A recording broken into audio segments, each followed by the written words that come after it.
우리가 빌립보서를 쭉 읽어오고 있는 중에 우리가 지난주 금요일 날 또 말씀을 드렸던 것처럼 바울이 이 빌립보 교회의 어떤 문제 혹은 이 공동체의 상황 속에서 그들 안에 있는 분쟁, 다툼, 그 안에서 너희가 한 마음을 가져라라고 권면을 했습니다.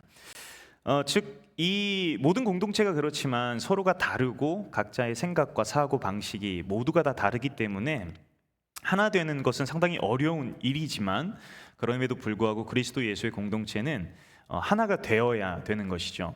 근데 중요한 게 그저 하나가 되는 그 어떤 결과만이 중요하다라기보다는 좋은 것으로 하나가 돼야 되는 것이 중요한 것이죠. 만약에 나쁜 의도, 나쁜 방향으로 오히려 하나가 된다면 그것만큼 나쁜 결과가 없겠죠.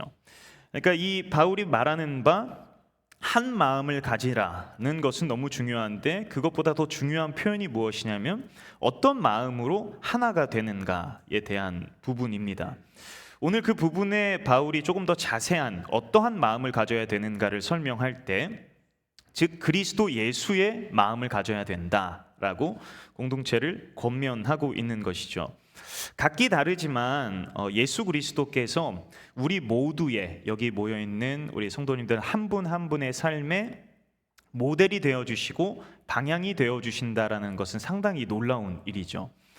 다 다르지만 그 다른 다 각자 개개인이 똑같이 한 주 되시는 그리스도 예수를 닮고 닮아가려 하고 그 마음을 쫓아가고자 한다면 아무리 삶의 모습 갖고 있는 가치가 다르다 하더라도 그리스도 예수 안에서 하나 된 이 공동체를 이루게 되는 그 모습에 대해서 바울이 전하고 권면하고 있는 것입니다. 그렇다면 오늘 우리가 구체적으로 살펴봐야 되는 것은 그렇다면 그 그리스도 예수의 마음이 도대체 무엇인가라는 거죠. 그리스도 예수의 마음이 무엇인가?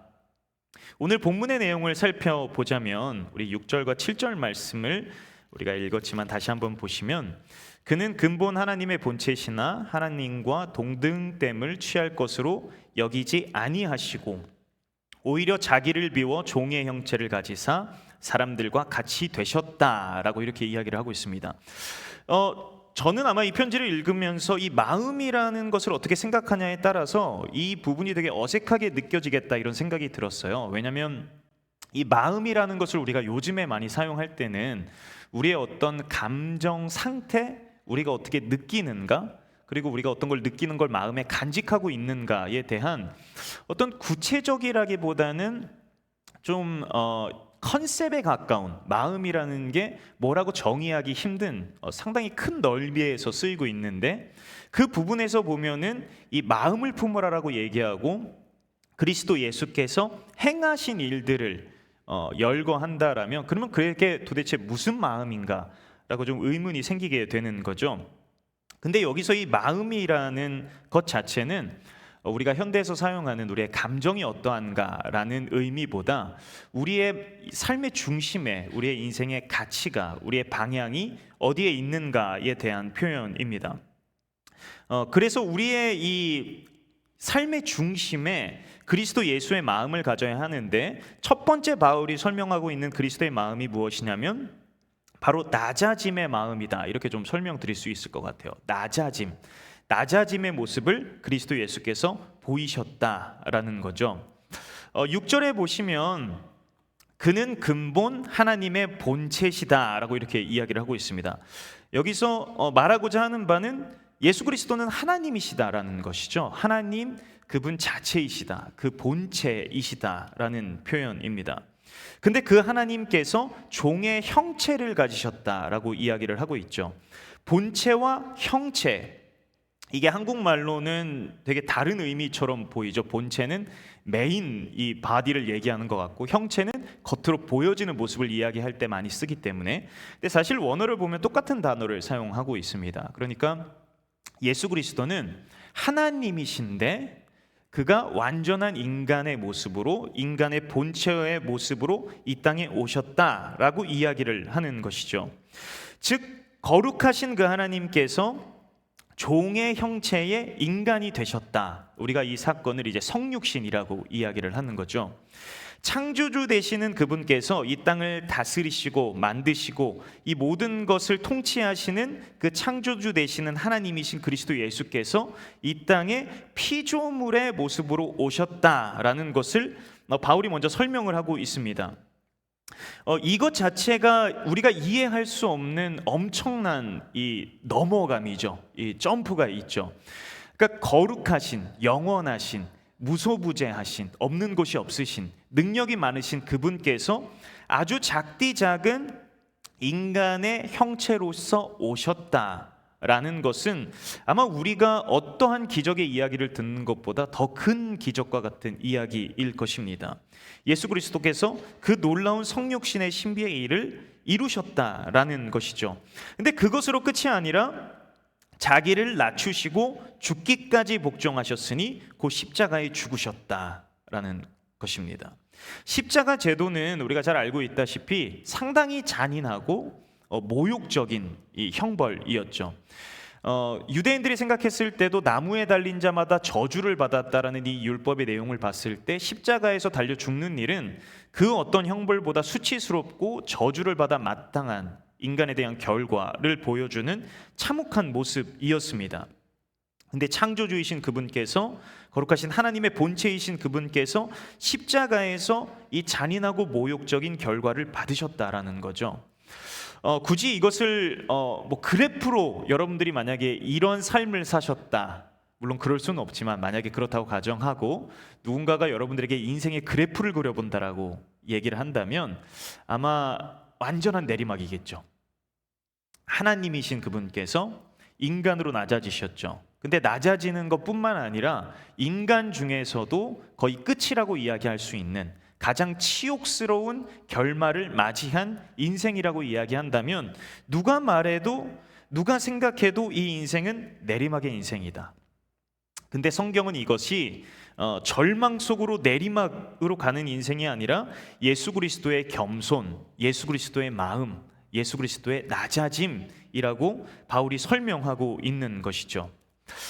여러분이 예수님의 마음을 가지라라고 이야기를 하고 이 예수님의 마음이 결국 이렇게 낮아지는 모습, 낮아지는 마음이라고 설명을 드린다면 그 마음을 갖고 싶으세요? 그 마음대로 살고 싶으세요? 참 어려운 일이죠. 왜냐하면 인간의 본성 자체는 늘 높아지는 것을 갈망하기 때문입니다. 늘 위를 바라보는 것이 인간의 본성인 것 같아요. 그러니까 이게 좋은 본성이라고 생각하기보다는 사실 죄의 영향 아래서 우리에게 주어져 있는 교만의 모습이다, 이렇게 좀 설명드릴 수 있을 것 같습니다. 인간에게 처음 죄가 들어왔을 때 아담과 하와의 모습도 그러했죠. 하나님께서 그들을 하나님의 아름다운 형상으로 만드셨지만 그 가운데 하나님 안에 살아가는 삶으로 그가 만족하지 않고 하나님과 같이 되려는 그 뱀의 유혹에 이제 그 죄를 범하게 되죠. 결국 그 죄가 사람에게 들어와서 그 유혹에 빠진 그 첫 모습, 그 처음에 사람이 마음이 갖고 있었던, 아담과 하와가 갖고 있었던 마음은 더 높아지고자 하는 것이었습니다. 하나님의 아래, 하나님의 관계 속에서 살아가는 것보다 하나님과 같이 되려는 그 올라가고자 하는 마음이 있었다는 거죠. 사실 그들을 유혹했던 사탄이 가지고 있는 본성의 모습 자체가 그러했습니다. 이사야서 14장에 보면 이 천사장, 이 사탄에 대해서 말씀하시는 부분이 나오는데, 그러니까 네 마음에 이르기를 내가 하늘에 올라가 하나님의 무별 위에 내 자리를 높이리라. 내가 북극 지폐의 산 위에서 앉으리라. 내가 가장 높은 구름에 올라가 지극히 높은 이와 같아지리라 하는도다. 즉 이 아담과 하와가 죄에 빠지게 했던 그 사탄이 가지고 있었던 그의 죄된 본성도 결국 가장 높은 곳에 오르리라. 내가 산 위에, 내가 구름 위에 좌정하여 앉아서 그 누구보다 하나님과 같이 되어서 높은 자리에 앉으리다라는 이 교만함이 그 마음속에 있었다는 거죠.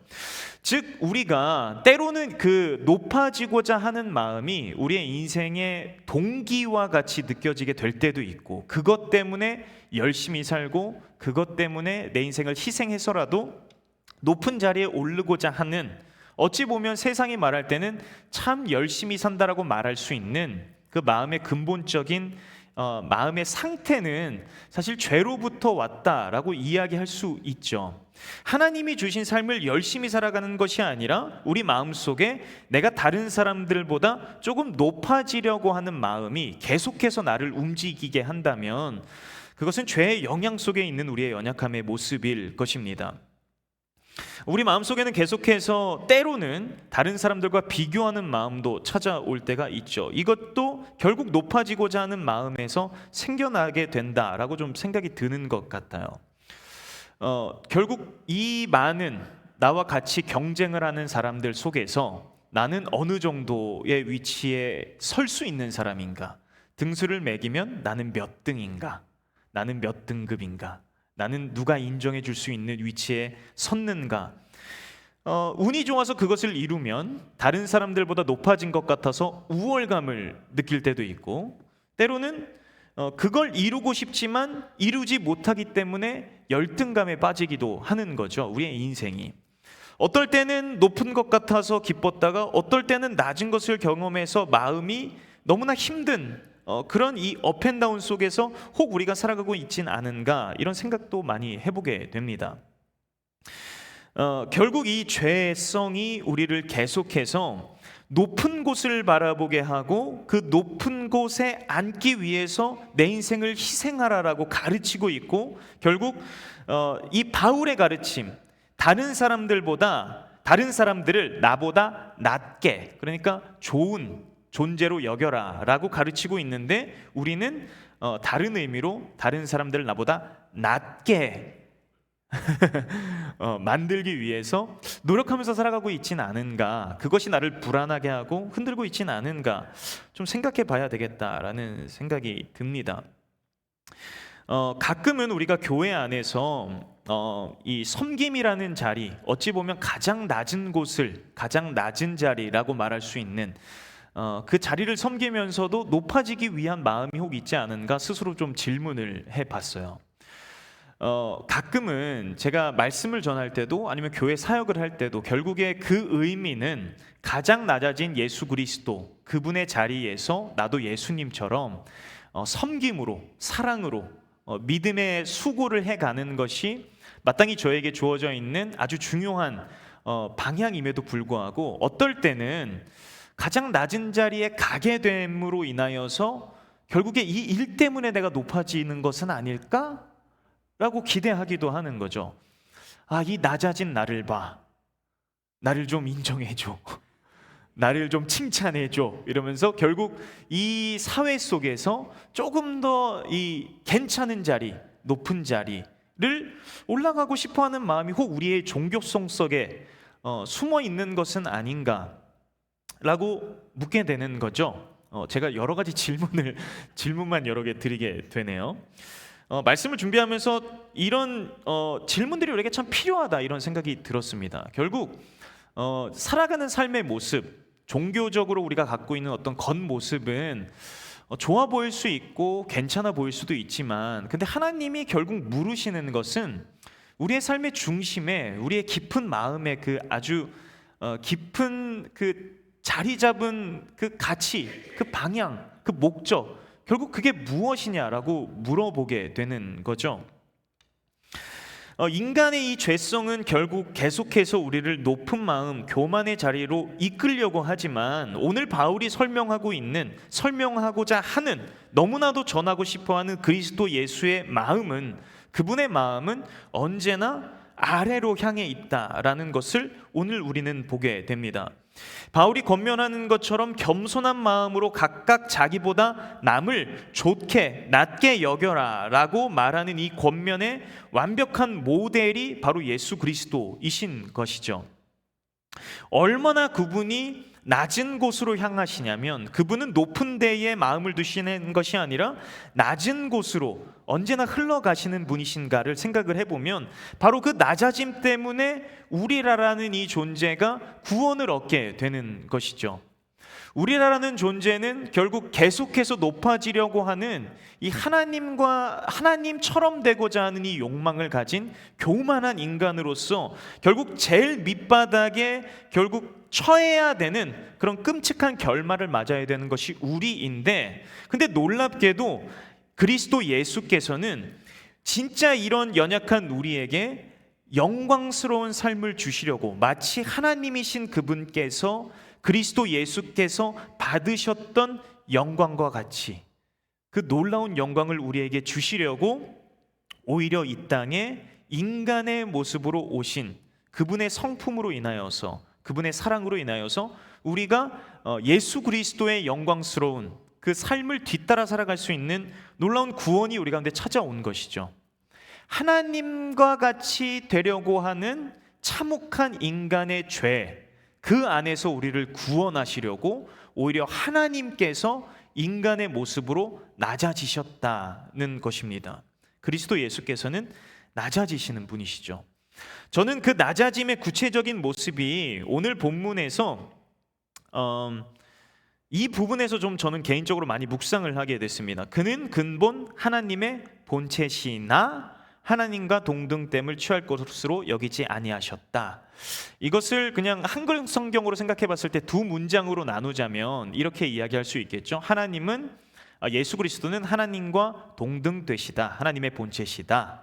그러나 그분이 동등됨으로 취할 것을 여기지 아니하시고 사람의 모습으로 오셨다는 거죠. 여기서 한글 성경의 본체시나라고 말하는 게 이게 역접의 접속사로 우리가 이해될 수 있죠. 그러니까 저는 그리스도 예수께서 바로 이 그러나의 이 낮아짐을 가지고 계셨다, 좀 이렇게 설명드리고 싶어요. 하나님의 본체시다라는 것은 그분께서 모든 영광과 모든 존귀와 모든 찬양을 받기에 그분의 자격과 그분의 지위가 명확하고 완전하고 조금도 부족함이 없고, 그는 그분 스스로 건세와 부귀와 영광을 취하시기에도 전혀 부족함이 없는 하나님이시다라는 거죠. 그분이 모든 것을 취해도, 그분이 모든 것을 받아도, 그분이 모든 찬양과 연기를 그분이 취하시다 하더라도 그것은 마땅한 것입니다. 그분은 하나님이시기 때문에. 그렇죠. 근데 그러나 예수 그리스도께서 그것을 자기에게 향하지 않으시고 오히려 자신을 비워서 하나님의 말씀에 순종을 하셨다는 거죠. 이것이 그리스도 예수의 낮아짐의 모습이었습니다. 즉 그리스도 예수의 낮아짐의 모습은 결국 그분 스스로 자신의 권리를 주장하시는 모습이 아니라 오히려 자신의 권리를 포기하심으로, 자신의 권리를 내어주심으로 하나님의 역사가 이 땅 가운데 이루어지게 된 것이죠. 그분 스스로 권리를 붙잡고 자신을 향해 살아갔던 예수 그리스도의 모습이 아니라 오히려 그 권리를 내려놓고 순종함으로써 살아가셨을 때 바로 이것이 그분의 낮아짐의 사랑으로서 구원이 우리 가운데 베풀어지는 일이었다라는 것입니다. 저는 이 권리라는 것이 가면을 쓰고 계속해서 우리를 높아지게 하는 죄의 유혹 중에 하나라고 좀 묵상을 해봤습니다. 결국 이 높아진다라는 그 의미는, 스스로를 높게 생각한다라는 그 의미는 내가 그럴 만한 존재, 즉 다른 말로 말하면 내가 그럴 수 있을 만한 권리가 있는 사람이라고 스스로를 그렇게 정의하는 거죠. 가끔 이 갑질 이런 문화가 요즘에 많이 없지만 몇 년 전에만 그 영상 같은 거를 보면 내가 갖고 있는 직업, 내가 갖고 있는 부, 내가 갖고 있는 어떤 힘으로 볼 때 이 상대방을 막대해도 되는 이 정도 말은, 이 정도 행동은 내가 해도 되는 권리가 있다. 왜냐하면 나는 높고 너는 낮기 때문에.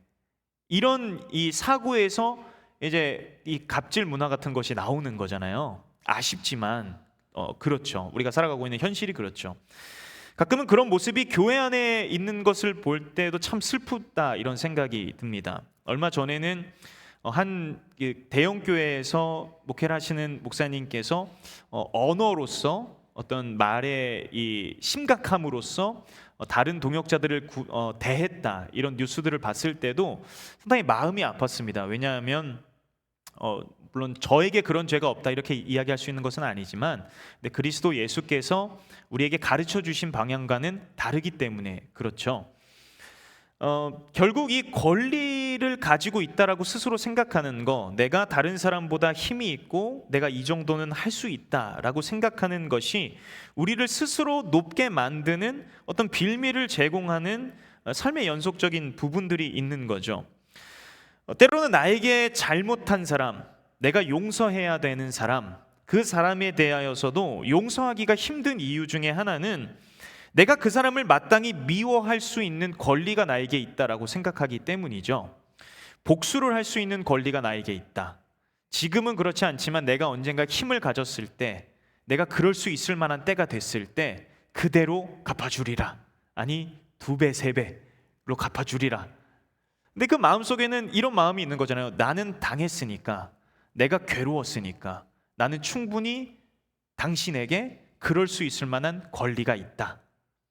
물론 저는 이 법적으로 이 죄값을 치러야 되고 이런 게 다 의미 없다라고 이야기하는 것은 아니지만, 근데 우리 마음에 죄와 이 미움과 또 이 권리라는 게 복잡하게 우리의 삶을 참 속일 때가 있는 거죠. 목사로서도 제가 목회를 하면서 성도님들을 대하면서 교회를 섬기면서도 가장 무서운 어떤 한 순간 중에 오지 않았으면 좋겠는 순간이 뭐냐면, 너무 권리를 가진 사람처럼 되지 않았으면 좋겠다. 이 아직은 젊은 목사의 바람입니다. 좋은 목사님들 통해 많이 배우지만 성도님들께서 섬겨주시는 게, 이렇게 좋은 말씀을 해주시는 게, 때로는 이렇게 힘내라고 격려해 주시는 게 마치 너무 당연한 내 권리인 것처럼, 교회에 나는 앞에 서서 가르치는 사람이고 나는 목회자로서 교회의 당연한 인정과 대접을 받아야 되는 권리 있는 사람이라고 생각을 한다면, 그때부터 이제 제 머리에 이상이 생기는 거죠. 사역에도 큰 문제가 오게 되는 거죠. 근데 이 아주 작은 틈 하나를 내어줌으로 인하여서 그것이 반복적으로 우리를 계속 속이고 있고, 결국에 힘의 원리로서 살아가게 된다면, 우리의 삶을 그렇게 이해하게 된다면, 결국 우리도 아까 말씀드렸던 것처럼 예수님께서 나에게 권리가 있지만 그런 순간 속에서도 그러나 하나님께 순종해야 되겠다라는 모습보다 마땅히 나의 권리를 주장하고 살아간다면 예수님이 가르치시는 것과는 다르게 살아가고 있다라는 거죠. 저는 우리가 이 예수님의 그러나를 따라 살아갈 수 있는 인생들이 되었으면 좋겠습니다. 자기의 주장과 권리를 내세울 수 있는, 예수님이 당연히 마땅히 그러셔도 되는데 그러나 그러지 않으셨던 것처럼 우리가 뭘 주장할 수 있겠습니까? 우리가 뭘 자랑할 수 있겠습니까? 그런데 이 작은 인생 속에서도 힘을 부리기 위해 살아가는 인생이 아니라 그리스도 예수께서 그러셨듯이 우리가 마땅히 자기 주장과 자기 권리를 찾을 수 있을 그때에 예수님처럼 그러나 취할 것으로 여기지 아니하시고 예수님의 성품을 닮아가는 그런 모습을 취할 때, 그런 방향으로 우리가 살아가게 될 때 결국 공동체가, 주의 몸된 교회가 아름답게 세워가는 것이죠. 모두 다 그런 예수님을 닮은 마음으로 살아가실 수 있는 귀한 성도님들의 삶이 되시기를 주님의 이름으로 축복합니다.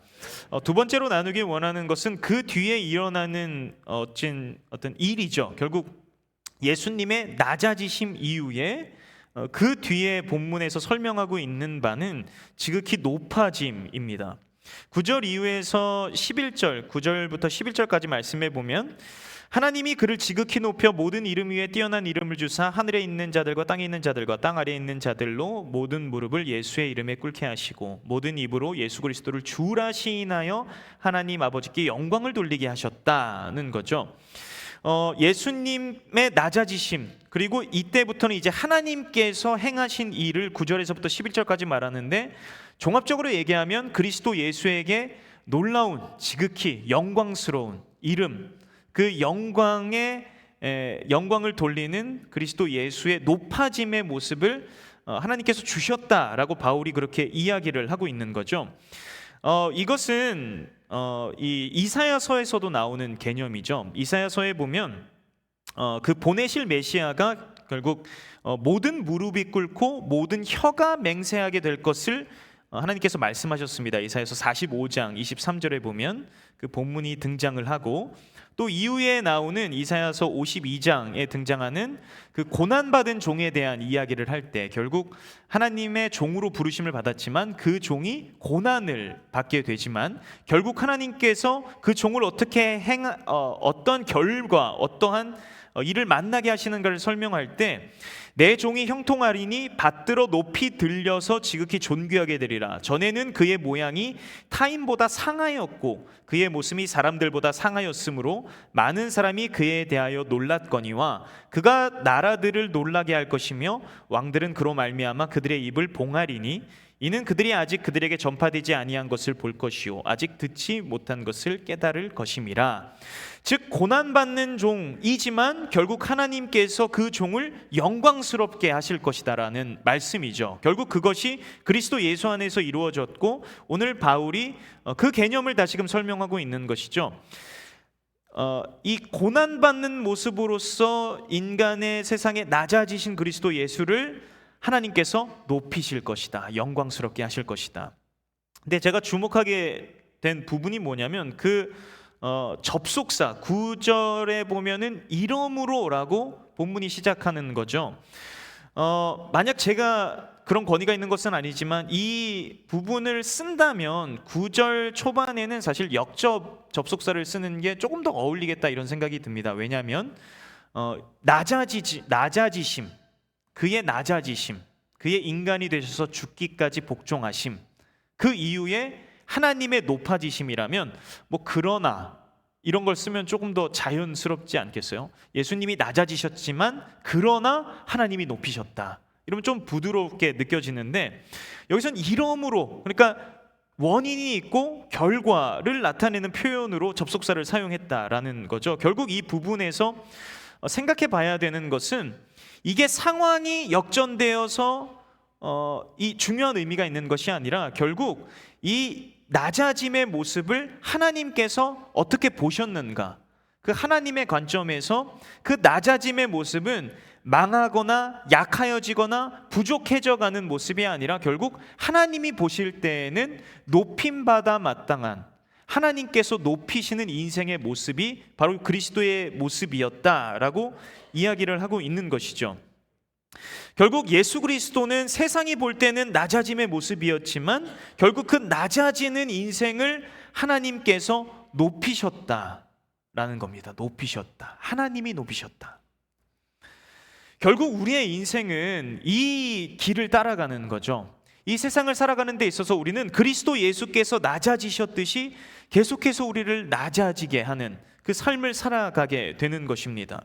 세상은 계속해서 스스로 높아져라, 스스로 힘을 가져라, 스스로 높은 곳에 앉아라 라고 우리를 속이려 하지만 결국 우리의 인생이 높아지는 시기는 내가 스스로 높은 자리를 만들어서 올라가는 것이 아니라 정말 지극히 높은 곳에 계시는 그 하나님께서 우리를 높이신다라는 순간이 결국 우리의 인생에 정말 높아지는 시간인 것이죠. 결국 그것이 그리스도 예수께서 우리에게 보여주신 인생의 걸음이었습니다. 스스로 높아지기 위해서 아둥바둥 살아가는 것이 아니라 정말 인생을 아시는, 이 모든 것을 다스리시는 그 하나님께서 우리를 높이실 때가 온다, 하나님이 높이신다라는 것입니다. 스스로 높아지고자 하는 자는 오히려 낮아지게 되겠지만 예수 그리스도처럼 종이 되어서 섬기는 자는 하나님께서 높이시리라 라고 예수님이 가르쳐 주셨던 것처럼 그 놀라운 인생을 살아가는 부르심이 오늘 우리에게 있는 것이죠. 즉 하나님께서 높이신다라고 우리가 믿는다면, 그렇게 생각하고 살아간다면 이 세상에서 예수님처럼 낮아지게 될 때 때로는 억울하기도 하고 연약함에 불안하기도 하고 내 것을 잃는 것 같아서 마음에 속상하기도 하고 때로는 내가 낮아지더라도 아무도 몰라주는 것 같아서 마음이 불편할 수도 있겠으나 그러나 하나님이 아시고 하나님의 때에 높이실 것이다 라고 믿는다면 이 삶은 영광스러운 삶이라고 우리가 이야기할 수 있는 것이죠. 오늘 이 부르심 앞에 우리가 다 아멘함으로 나아갈 수 있는 우리가 되었으면 좋겠습니다. 결국 이 낮아짐이라는 것은 여러분 인생에 가장 낮은 것, 추한 것, 부족한 것, 스스로 궁상 맞는 삶을 살아라, 이런 삶의 어떤 선택, 모습에 대한 설명이라기보다는 결국 계속해서 높아지고자 하는 우리의 마음을 그리스도 예수 앞에 십자가에 내려놓고 그분의 권위 앞에, 그분의 뜻 앞에, 그분이 부르시는 그 부르심 앞에 우리의 모든 것을 낮게 만드는 것, 굴복하는 것, 그 예수 그리스도께서 그러셨던 것처럼 우리도 그 길을 믿음으로 걸어가는 것, 이것이 오늘 부르고 계신 그리스도의 명령임을 믿습니다. 이제 말씀을 마무리하면서 오늘 우리는 지금 이 시대에 이 편지를 대하고 있지만 결국 오늘 우리가 읽고 있으나 또한 동시에 이 빌립보 성도들이 이 편지를 읽고 있으나 저는 동일하게 하나님께서 오늘 우리를 초대하고 계시다, 어떠한 구체적인 삶으로 초대하고 계시다, 이런 생각이 들었습니다. 결국 이 편지의 흐름을 보면 예수 그리스도의 마음을 가지라라는 목적을 명령을 말씀한 후에 그 뒤에 이제 예수 그리스도의 이야기를 말하죠.